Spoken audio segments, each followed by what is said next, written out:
Sindh high court जे 14 September 2020 जे हुकुम ते अमल कंदे लाड़काना पुलिस इश्तिहारी रूप जवाबदारनि जे नालनि जी लिस्ट जारी करे छॾी आहे, जंहिंमें 5721 रूप जवाबदारनि जा नाला पते समेत पधरा कया विया आहिनि। लाड़काणे ज़िले में सभ खां वधीक रते देरो थाणे जा इश्तिहारी रूप जवाबदार आहिनि, जॾहिं त सभ खां घटि यूनिवर्सिटी थाणे जा इश्तिहारी जवाबदार आहिनि। लाड़काणे जे मार्केट वारे थाणे जा 132 जवाबदार इश्तिहारी आहिनि। अहिड़ी तरह हैदरी थाणे जा 145, दड़ी थाणे जा 187, इलाहाबाद थाणे जा 40, सिविल लाइन थाणे जा 181 ऐं रहमतपुर थाणे जा 342 जवाबदार इश्तिहारी करार ॾिना विया आहिनि, जन जा नाला बि अख़बारुनि में शाया कया विया आहिनि। अहिड़ी तरह वलीद थाणे जा 242, सचल थाणे जा 25, वुमेन थाणे जा 75, अली गोराबाद थाणे जा 12 ऐं तालके थाणे जा 434 जवाबदार बि इश्तिहारी आहिनि, जिन खे पुलिस गिरफ़्तार करण में मुकमल तौर ते नाकाम आहे। न सिर्फ़ एतिरो पर लाड़काना पुलिस आरीजा थाणे जे 217, कांगा थाणे जे 24, HG शाह थाणे जे 159, आकिल थाणे जे 295,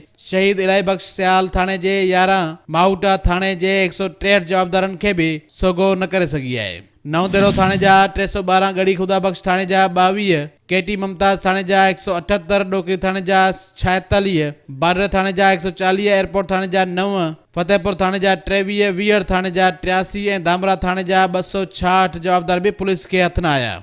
गॾोगॾु WD माछी थाणे में 107, बाकराइन थाणे में 614, यूनिवर्सिटी थाणे में 7, गेरलो थाणे में 40, बक्कापुर थाणे में 186 रूप जवाबदार बि इश्तिहारनि जी लिस्ट में शामिल कया विया आहिनि। ऐं सभ खां वधीक जॾहिं त सभ खां वधीक रते देरे थाणे में इश्तिहारी जवाबदार आहिनि, जन जो अंग 975 आहे। हूअं त सिंध पुलिस मुबैना ऐं कूड़नि मुक़ाबलनि करे बि पूरे मुल्क में मशहूरु आहे, पर वरी सिंध पुलिस जा हज़ारे केस अहिड़ी रीति रोलड़ जा बि शिकार आहिनि। जेकॾहिं केस रोलड़ जो शिकार थींदा ऐं जवाबदार गिरफ़्तार न थिया त पोइ हिन सूबे जी पुलिस आख़िर छा पई करे? अहिड़ा सवाल सूबे जे हर शहरी जे ज़हन में उथनि था।